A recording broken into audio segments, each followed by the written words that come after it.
In the heart of Ravenswood, shadows whispered of a chilling tale, a tale that was to be my own. An ordinary man I was, until the extraordinary descended upon me.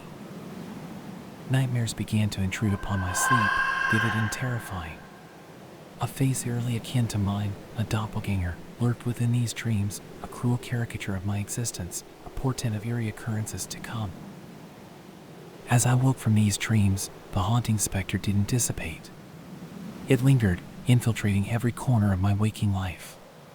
My own reflection turned into a horrifying mirage, casting an ominous pall upon my reality. This unasked-for companion became my constant shadow. Its sinister presence lurked in my peripheral vision, in every mirror and water surface. Every corner I turned, it was there, its eyes mirroring mine, devoid of empathy.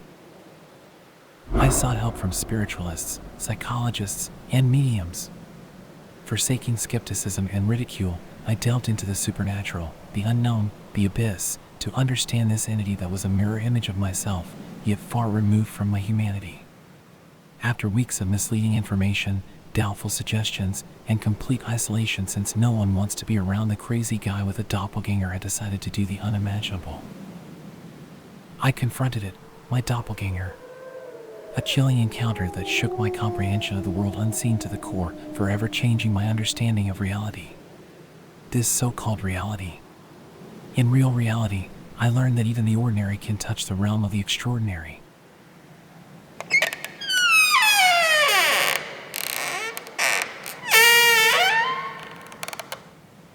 From the dawn of time, myths and folklores have warned us of malevolent forces that lurk in our world. One such entity is the doppelganger, a sinister mirror image of oneself. John was an average man leading an ordinary life. But little did he know that his peaceful existence was about to be shattered by an unexpected encounter with his doppelganger.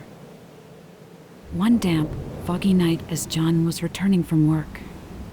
In the rearview mirror, he saw a figure that looked eerily similar to him, a figure that turned his blood cold with dread. Unnerved yet intrigued, John decided to confront this enigmatic figure. He was met with a chilling sight, a perfect replica of himself, only with a malicious smirk and eyes glinting with malevolence. Frantically running back to his vehicle, John, now shaking with fear and covered in sweat, sped off, barely able to grip the steering wheel. In the days following, John's life started to unravel. He found himself accused of misdeeds he did not commit, whispered conversations hushed when he walked in. His doppelganger was wreaking havoc in his life. Frantic and desperate to reclaim his life, John sought answers. He knew he wasn't dealing with any form of nature in which man has grown accustomed to. He knew he was dealing with something that has been haunting man for centuries. John knew if he wanted information on what he's dealing with, he would have to think unconventionally, in the realm of spirits and demons. He delved into ancient texts, seeking ways to banish his evil twin. He discovered that doppelgangers feed off fear and confusion, strengthening their hold over their victims. Emboldened with this knowledge, John decided to confront his doppelganger, to rid his life of this malignant presence. He mustered all his courage and, in the dead of night, called out to his menacing double. With its cold laughter echoing in the darkness, the time had come. Bound to be intense, the upcoming confrontation had John wondering, would this be too much for his newly introduced mind? After all, he was no expert in the supernatural. His doppelganger mirrored his every move, its cold laugh echoing in John's mind, repeating itself like an old scratched-up CD. But John stood resolute, draining his fear, remembering by replacing it with sheer determination was the only way he would regain control of his life and peace of mind. As the night waned, so did the doppelganger's power.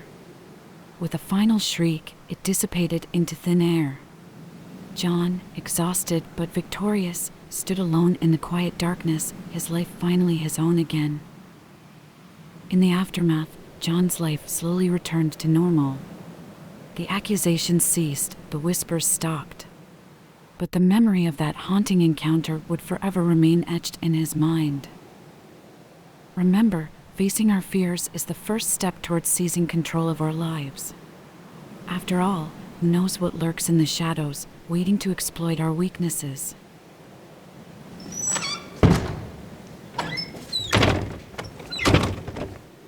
There was no ordinary day that our beloved dog, Max, ran away from home. We scoured the neighborhoods, put up flyers, and even offered rewards, but Max was nowhere to be found. It was a heartbreaking time for us. Just when we were about to give up, Max miraculously came back home. We couldn't believe our eyes. But our joy was short-lived when we noticed something strange. Max wasn't acting like Max. His mannerisms were different, his barks felt odd. We started questioning ourselves. Could this really be our Max? Or was he a doppelganger? It seemed absurd, but the differences were hard to ignore.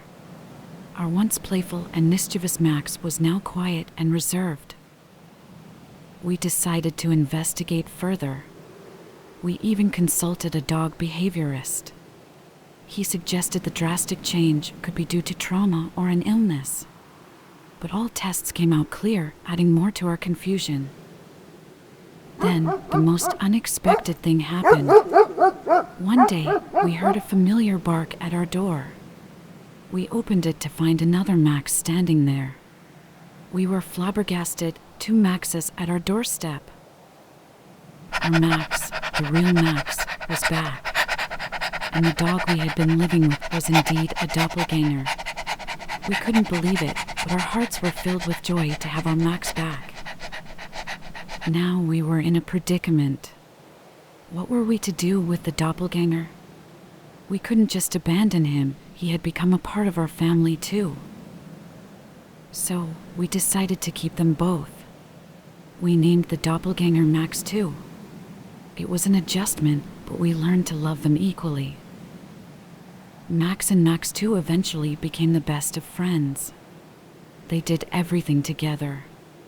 It was like having twins. This strange event turned out to be a blessing in disguise. Our family had grown, and our love for dogs has deepened.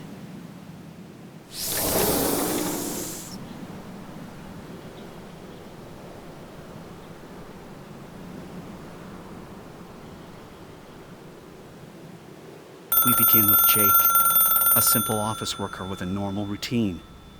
His life, although not considered exciting, it was his. He had the things he needed in life and he was content.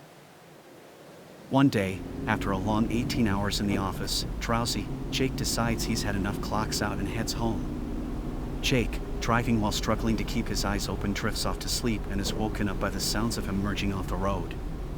Unable to stop the car from sliding, Jake gets into an accident that shakes him to his core.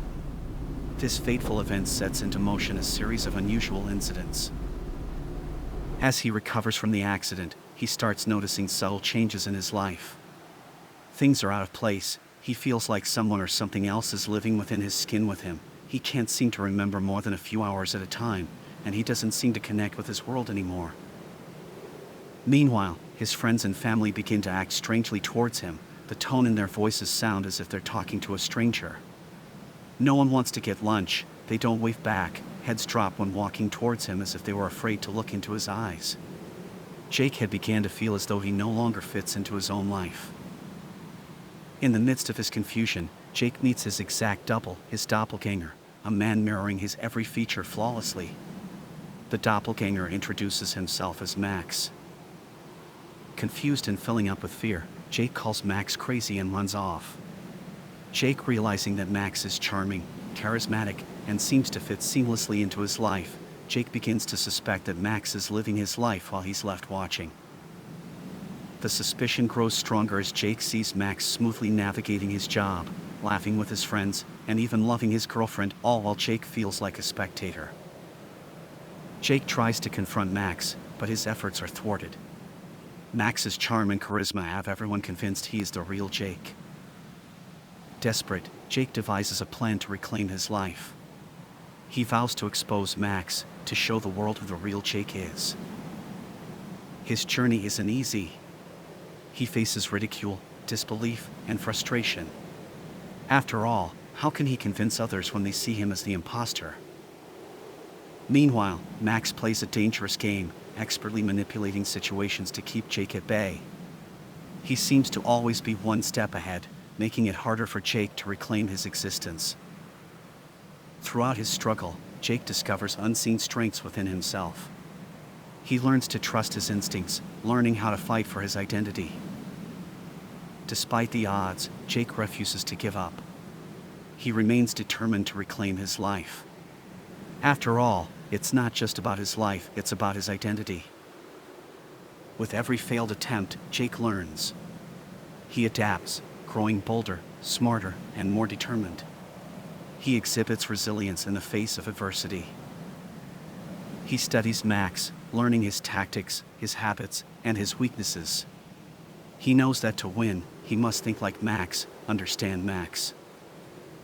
After weeks of watching himself from the shadows, Jake finally comes up with a plan.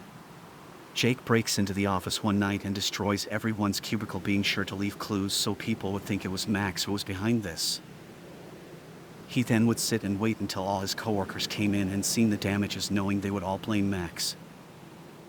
As they all continued to scream, Max's cover started to fade.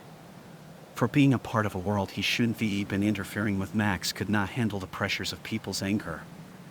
Becoming nervous, Max began shaking out and revealing his true self. As he ran out the door in fear of being confronted by the truth, Jake burst out of the closet to show everyone he was telling the truth the whole time, and Max was in fact not who he seemed to be. While everyone was still in shock and confused, Max quietly made his way out the door while everyone else tended to Jake and apologized for doubting him.